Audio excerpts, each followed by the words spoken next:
Okay, so say they've checked out in terms of all of their drills and jumps and everything looks okay, they're still asymptomatic.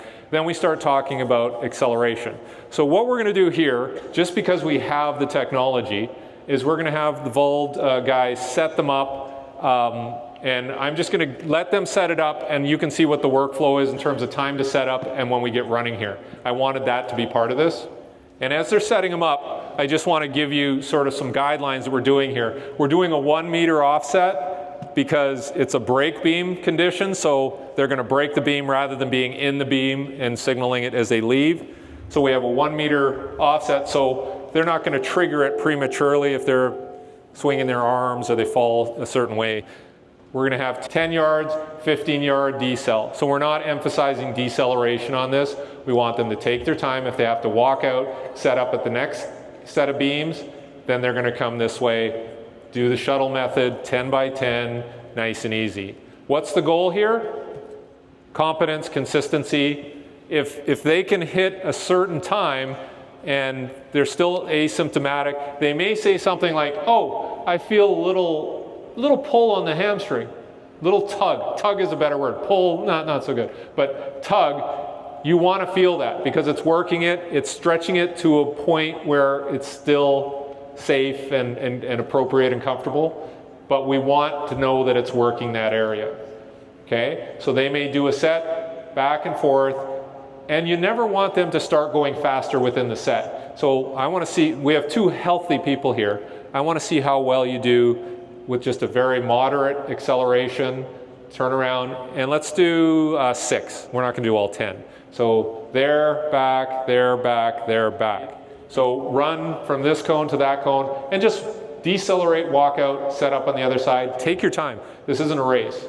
And then run through the next one, come over here, set up. The one thing that I will say for start position, we're going to moderate velocity by start type and falling distance. So just a very easy falling start from here. So if I start in a taller position, back, head in line with the spine, that might be my opening run. There's nothing wrong with that. That was not spectacular. If we want them to go faster, I'm not going to say, hey, let's go faster. I'm going to say, let's fall a little farther. Deeper position.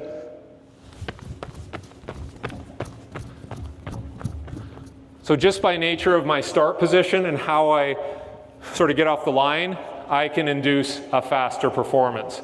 So that I've always found that works easier. Just change start position. Don't give them overt cues like, hey, run faster, drive, whatever, No, this is rehab.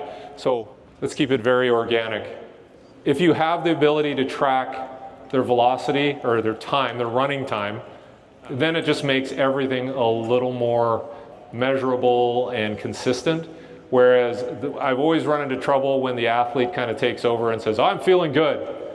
And I think I can run faster. It's like, no, I would rather you accumulate volume on these shuttles, put in the work, get the strength work done, condition the body, condition the brain, and then if I deem it necessary, we can fall a little farther and get a faster run, and we can confirm that that's faster. So that's the whole point behind using these devices, as opposed to, say, GPS, which a little more hit and miss at these ranges, 10 yards. Are we good to go? Okay. So thank you very much. Okay, so James, you want to do 6? Go for it. Go for it would not be the words that I would use in a rehab scenario. Okay, teachable moment there. Yeah, so pretty tall posture and just fall into it. Like, this is an exploration for you as well to find out what you can tolerate and what's comfortable. The other part of this is no cheering, please. We're not getting him to race, okay? So just, a little ooh would be nice, but other than that. You didn't do that in New York. I did, yeah, that was performance, that wasn't rehab. This is rehab.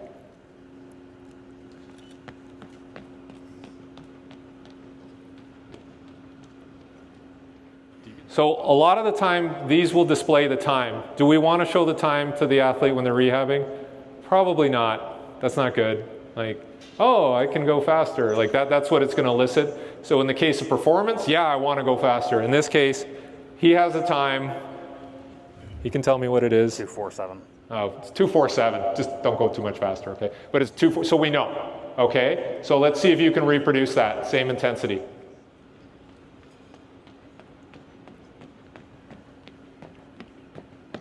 256. Fine. Okay, so just keep going.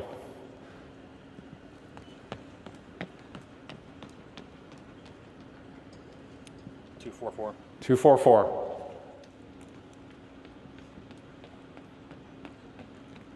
250. 250. Good job. Looking good.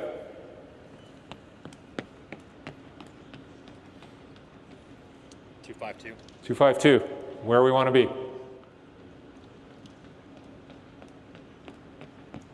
246. 246. Well done. That's good. That's good. Great.